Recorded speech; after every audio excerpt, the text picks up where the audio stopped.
What's up, Barefoot Nation? Today is going to be a fun video because it is the potentially long-awaited 2018 garden tour. Let's go.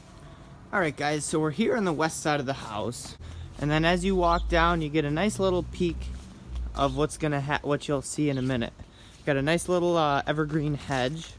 This is perfect for creating microclimates. Evergreens like these Colorado blue spruce and this Black Hill spruce they're fantastic windbreaks, and that's one of the keys to success with tropical gardening, is having a hedge on the edge. I didn't plant that, my dad did. That hedge is about 20 years old or so. Alright guys, so the first thing that really hits you that's super tropical looking is this gorgeous white bird of paradise. Now this is a Strelitzia Nicholai, so later on you'll see that this is a real focal point in the yard. It's the corner of the shed is a very important spot, so I treated this almost like a planter. So I've got the potato vine. Last year I had the Strelitzia in a planter, so that was I took it in before frost, so the potato vine lived. As a planter, I have, my interest is these Dracaena spikes. So I have 3 of those, even though the potato vine's kind of eating that one, and that one's a little bit obscured as well. But I have 3 Dracaena spikes with the potato vine, like I mentioned. And then also I had, before the nighttime lows got, really cold, I had a beautiful mass planting of pink.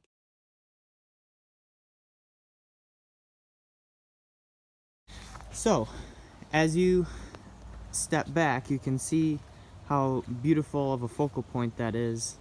And so then the next thing that is really eye-catching are these huge elephant ears that get a couple hours of morning sun. If you check out my video about how to grow taro that I did last year, you'll get some good details about how to grow them. And this is the service berry. I'm sure you guys have seen it in other videos. So underneath the Amelanker we have a Chelone turtlehead, which is hanging on to its last couple flowers.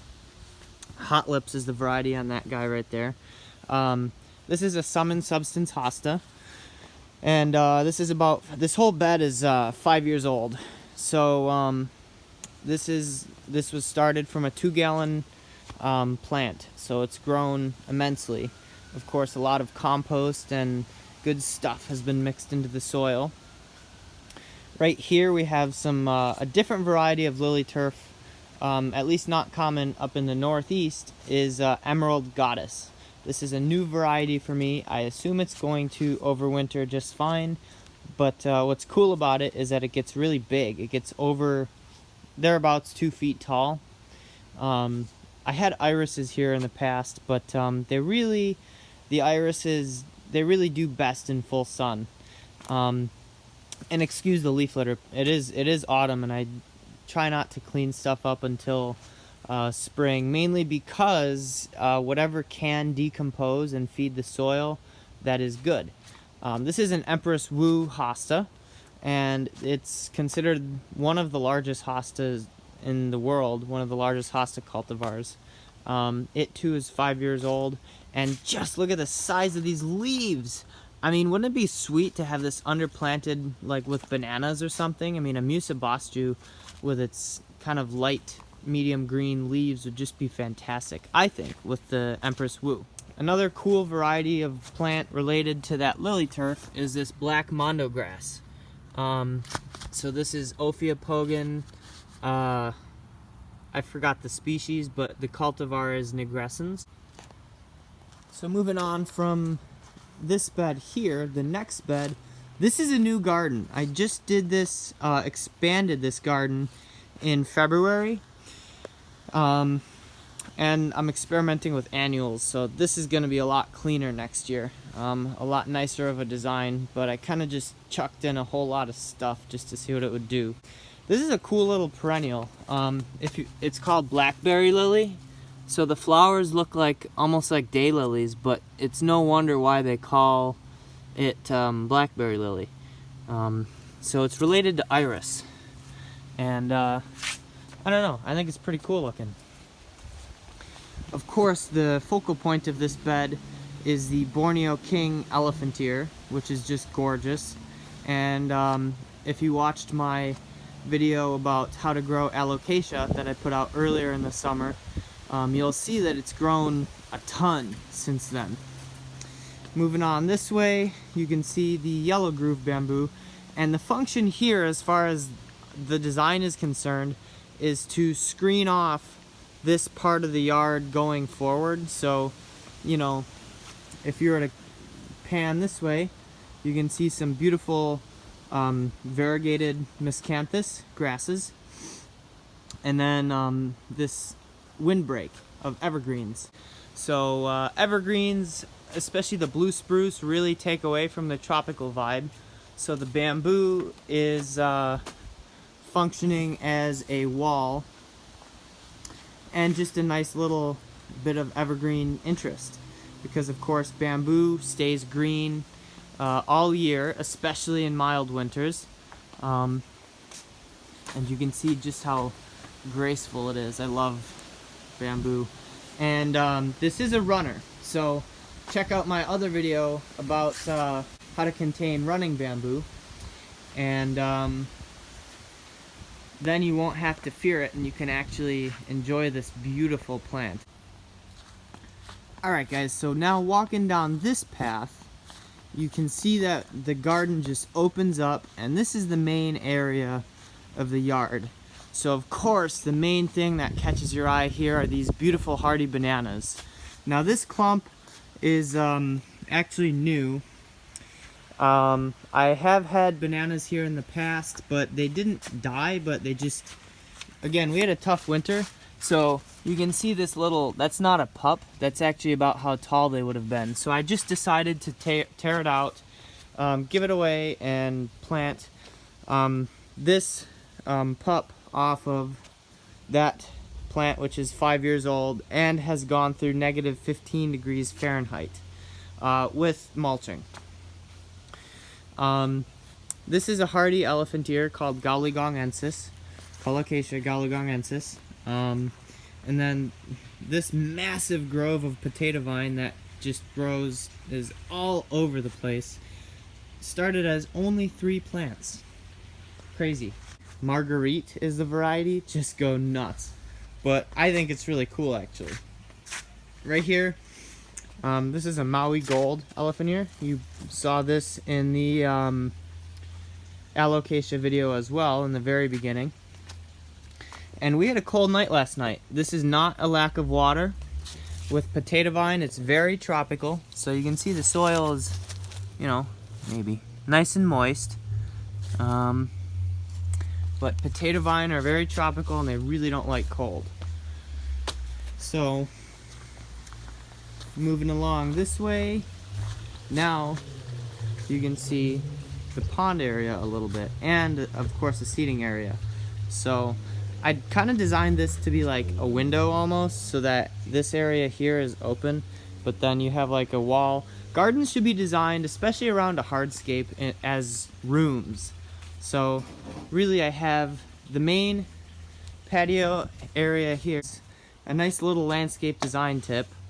So you have kind of the main patio area here, but as you're walking up, that's kind of obscured, but the main big table is perfectly open. Alright guys, so this area is designed to be like a doorway, and it frames your eye straight to that little bench right there, and this is my favorite spot to sit. This is, I have 2 Enset bananas here, some Strictus porcupine grass, and then of course the hardy bananas. Now this area, that's the view back to the main patio from this little jungle alcove. Now this area is perfect for sitting by the pond and enjoying all of the beauty here. Right there I had a red anthurium in this little corner there.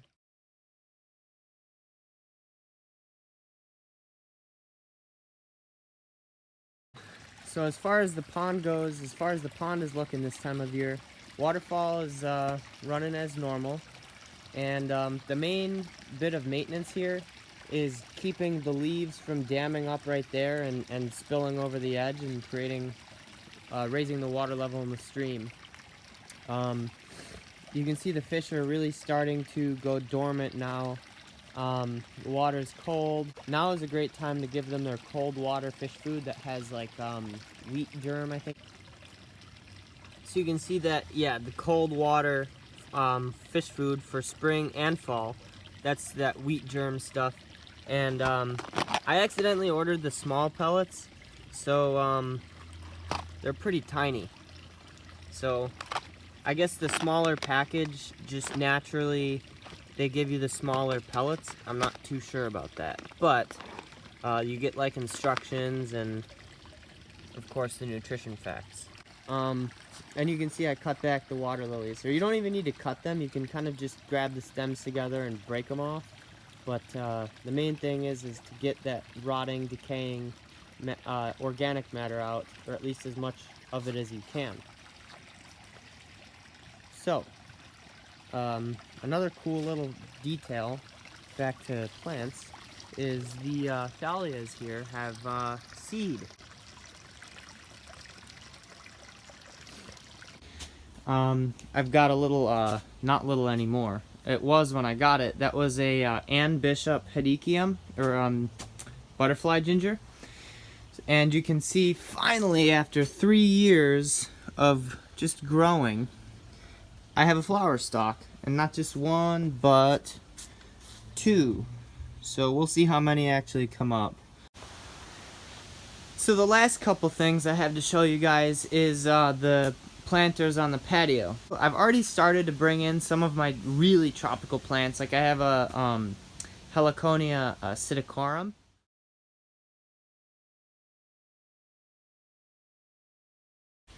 And then here we have 2 Chinese fan palms.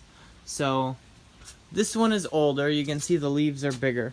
And I actually stuck one little pink China elephant ear bulb in there. This canna right here is a really unique canna. It's called Cleopatra. Still blooming even though we're getting into mid-October. So this is a beautiful plant. It has 2 sets of chromosomes in it. And an interesting point on microclimates, you can see I showed you earlier that potato vine that was cold stressed. This stuff, which is against 2 walls and is in the corner, is a little stressed but practically perfect. Also got a little curly fries hosta in a container. Alright guys, so this planter here is of my variegated shell ginger. Now this thing has grown immensely since last spring, and it's probably tripled in size. This is a tropical shade plant. Even up here in the northeast, it really didn't like it when the sun would be on it, especially the afternoon sun. So that's just something to keep in mind. They actually don't like sun, and the planter, I'll insert a picture.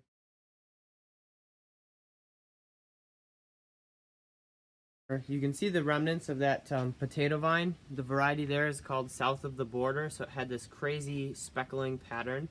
And the main plant right there, I actually chopped back. So, you know, it's it'll live, it'll regrow for next year, but it just kind of looks past its best. The potato vine does. The ginger still looks pretty good. Alright guys, that's going to do it for this year's 2018 October garden tour. I hope you enjoyed it. So before you go, drop a comment down below if you want me to do more garden tours, maybe like spring, summer, fall. I want to hear from you guys. Let me know what plants you liked and all that good stuff. Lastly, if you guys haven't joined the Barefoot Nation, be sure to hit that subscribe button and tap the bell, and drop a like if you liked it. Thanks for watching.